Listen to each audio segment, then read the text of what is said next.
Welcome back. In one of the previous videos, we learned about nested functions, and this time we're going to be talking about functions or as first-class objects in Python. So Python is a functional programming language, and everything is literally an object in Python, and that makes it really powerful and really useful. So in Python, just like everything else, functions are objects. What that means is they have attributes, and also we can pass functions to functions as arguments, and we can also return them as we return any other objects from other functions. Now, if we have a look at this example here, I have a simple function called add. It receives x and y, two variables, and it just returns x plus y. This other function here, it receives x and y, and it returns x minus y. And then I have a third function here, I call it apply. What this function receives is three variables. It receives a function, and it receives two variables, x and y. And what it does, it applies the function to the two variables x and y and returns the result. If I run that, and then as you can see here, I call it here with the add function. Now notice I have the add function here with the two variables x and y, but when I pass it as a parameter or as an argument, I only pass the label without the parentheses, right? And then I pass the two variables x and y, so x is 4 here and y is 5.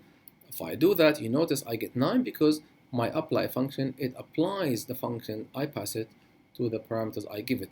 Likewise for subtract, I can apply that and it actually does 4 minus 5, which is minus 1. So that's how we can pass functions as arguments to other functions.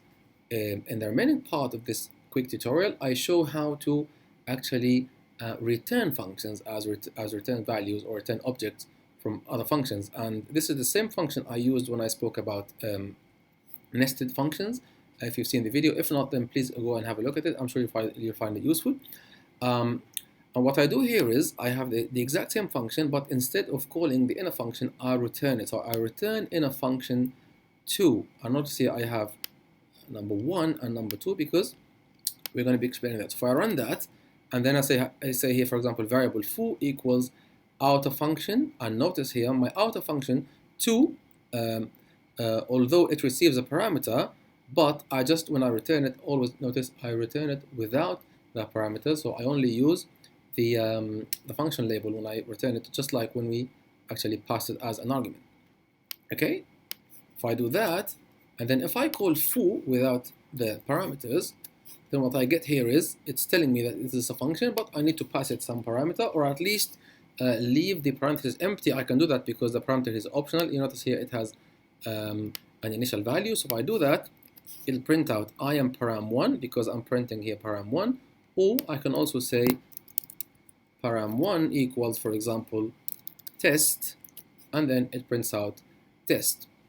So a couple of things here to notice. At point 1, this is why I say number 1 or comment 1, we return the variable or the function in a function 2, which is a function label. So we'll just learn the return when I return the function, I just return the label. I just use the label without the parentheses. But at point 2, when we call it, we can catch the return value, which is our function in a function 2, and store it in a new variable foo. So what we've done here is we've stored that function in variable foo.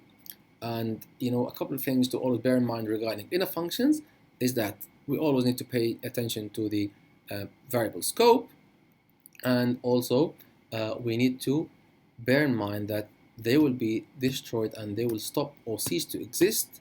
They will cease to exist as soon as the outer function finishes execution or completes. Right? I hope this makes sense. Nice and easy. Functions are first-class objects in Python. Bear that in mind. Thanks for watching, and I'll see you in another video.